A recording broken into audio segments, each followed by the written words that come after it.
on y réfléchit bien, on doit songer à l'éventualité suivante.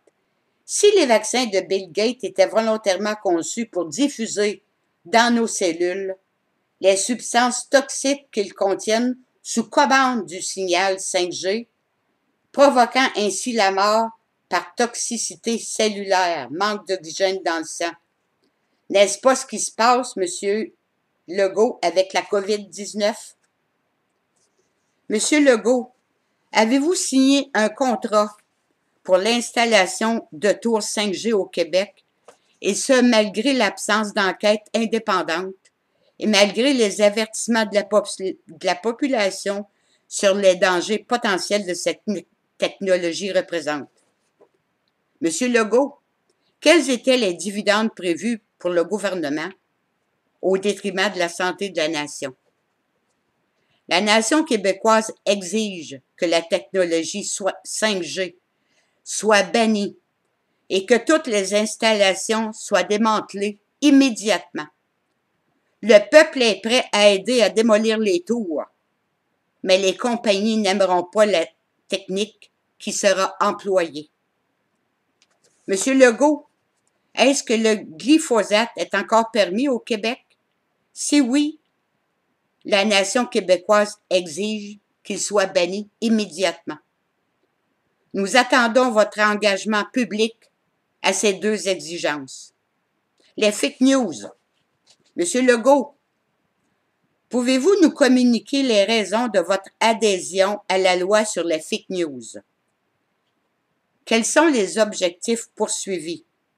Serait-ce plutôt un moyen de censurer les informations provenant d'une autre source que la source officielle validée par l'État? Nous sommes supposés vivre en démocratie, mais avec toutes les nouvelles lois votées en catimini, les amendes, la censure imposée au peuple dans les médias traditionnels, ajoutez à ça la complicité des journalistes qui sont subventionnés par les gouvernements, pour ne parler que de vos discours mensongers. Nous voyons le même régime communiste qui s'installe sournoisement au Québec. Monsieur Legault, c'est notre droit fondamental de vous poser la question et d'obtenir une réponse claire afin de planifier notre avenir. La nation québécoise a toujours vécu dans un soi-disant démocratie, ce qui n'est plus le cas. Les centres intégrés de santé et services sociaux. Tout comme les commissions scolaires, nous n'avons pas besoin de s'étendre longuement sur les CIUS ou autres appellations. C'est d'institutions qui nous démontrent depuis fort longtemps, mais surtout depuis la COVID-19, toute leur inutilité, leur insignifiance et leur non-imputabilité d'aucune sorte. Souvenez-vous, M. Legault, lorsque ces paliers inutiles furent créés, tous les syndicats dénonçaient haut et fort leur inutilité et leur coût faramineux. Ensuite furent retirés les directeurs d'établissement pour tout centraliser et finalement la démolition finale par Couillard et Barrette. On avait promis aux payeurs de taxes et d'impôts de fortes réductions des dépenses administratives dans le secteur de la santé pour les investir dans les services aux patients. Mensonge. Aujourd'hui, toute la nation québécoise est en mesure d'évaluer le gâchis monumental de son réseau de santé. Il y a tellement de paliers créés pour les tynémies des partis en place et tellement de bureaucratie que même une chatte ne retrouverait pas ses chats. Tout comme les commissions scolaires, ce sont des fonctionnaires qui appliquent simplement des directives, pas plus. Et performant ou pas, personne n'est imputable. Un système de médiocratie. Le réseau de la santé, tout comme une nation, a besoin d'éprouver un sentiment d'appartenance et non pas être un numéro ballotté sur tous les côtés. La nation québécoise exige le démantèlement complet de ces superstructures inutiles et coûteuses. Nous exigeons le retour des directions responsables dans chaque établissement de santé qui sera responsable de son budget, des soins établis en fonction de sa population et qui sera imputable directement de la qualité des soins et de ce dépassement de coûts. Le réseau de la santé a été saboté de la même façon que les mondialistes sont en train de saboter les nations du monde entier.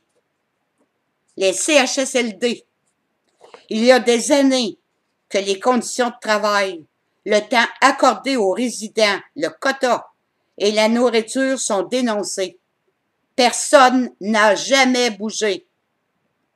Barrett, qui a finalisé la démolition de l'appareil de santé, a même poussé l'effronterie à aller déguster devant caméra un repas de grand restaurant. Mais nos aînés continuent de manger de la potasse. Tout le gouvernement et ses ministres promettaient des investissements et de meilleures conditions salariales pour les préposés. Ce n'était encore que des promesses, des mensonges. Quant à Mme Blais, qui n'a jamais réalisé quoi que ce soit pendant son passage précédent et actuel en politique, elle ne voit qu'un beau décor de belles couleurs, ce qui pour elle faciliterait le mourir dans la dignité. En nonobstant tous les articles de convention collective, un employé qui maltraite un aîné est congédié immédiatement. Et toute famille qui désire installer une caméra de surveillance dans la chambre où est hébergé un membre de sa famille a le droit fondamental de le faire. Au lieu de toujours construire, moderniser les établissements qui existent déjà, faites abattre des murs, modernisez ce qui est déjà payé. Donnez un juste salaire, non à un titre professionnel, mais à ceux qui dispensent le plus de soins directs aux aînés. Un CHSLD public ou privé est un endroit destiné aux personnes qui n'ont pas d'autre choix. Ces aînés ont travaillé et contribué toute leur vie au Québec. Ils nous ont tracé le chemin où nous marchons aujourd'hui. Chacun est en droit de recevoir les soins essentiels pour vivre et non être confiné dans une garde-robe qui sert de mouroir. Ils ont droit, tout comme s'ils l'étaient dans leur maison, à un espace de vie confortable et viable. Tout comme les garderies ou les CPE, où beaucoup de petits amis ont eu des permis ou des passe-droits pour se les procurer, nous constatons le même stratagème au niveau des CHSLD privés, où le propriétaire s'est enrichi à outrance et bien souvent au détriment des soins accordés ou des salaires donnés aux employés. Pardon.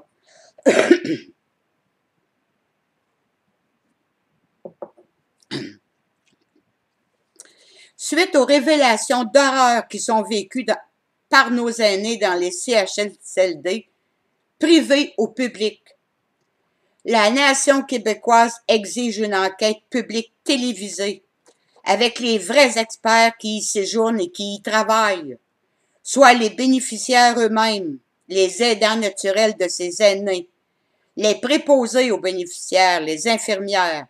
Le peuple veut entendre ceux qui travaillent auprès des aînés et non des soi-disant experts ou des fonctionnaires qui n'ont jamais sorti de leur bureau. Monsieur Legault, vous n'êtes pas sans savoir qu'actuellement, le peuple du Québec est souffrant. L'OMS a volontairement planifié une crise sociale, économique et humaine, et le peuple sait que vous le saviez. Monsieur Legault, à la lumière de tous ces faits, croyez-vous avoir encore la légitimité d'occuper le poste de premier ministre d'une nation que vous deviez défendre et non la livrer aux mains des criminels?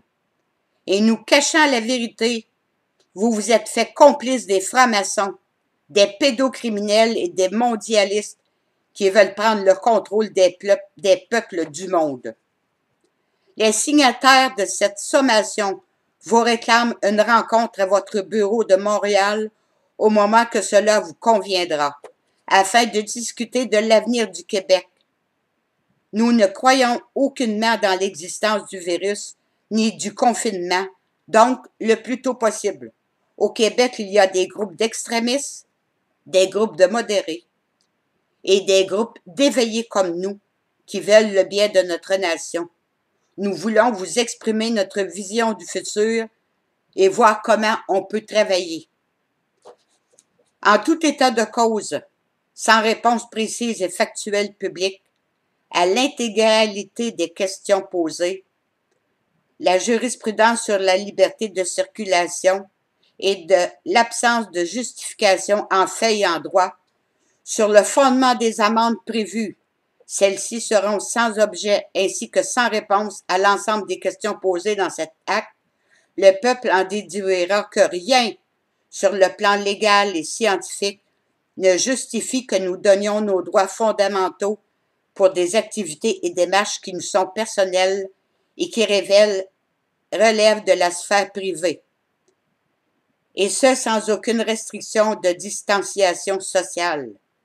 Les différents ministres, en cas de non-réponse, absence de réponse, nous pourrons nier avoir été officiellement informés et de ce fait, aucune sanction ne pourra nous être infligée.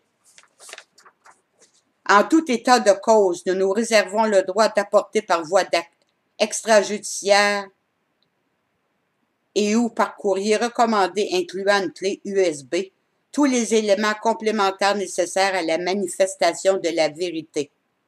Le peuple se réserve également la possibilité de demander au ministère visé par l'acte tout complément d'information utile à la bonne compréhension de cette affaire.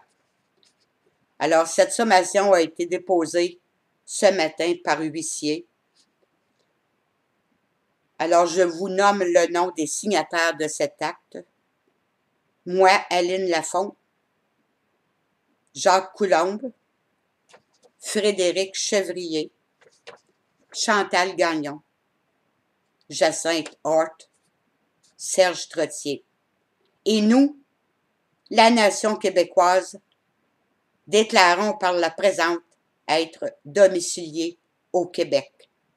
Alors, cette sommation est déposée au nom de nous, les 6, et au nom de la nation québécoise.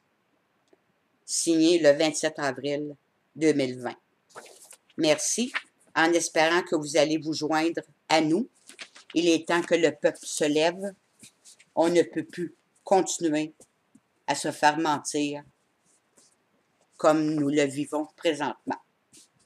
Merci. Bonne journée.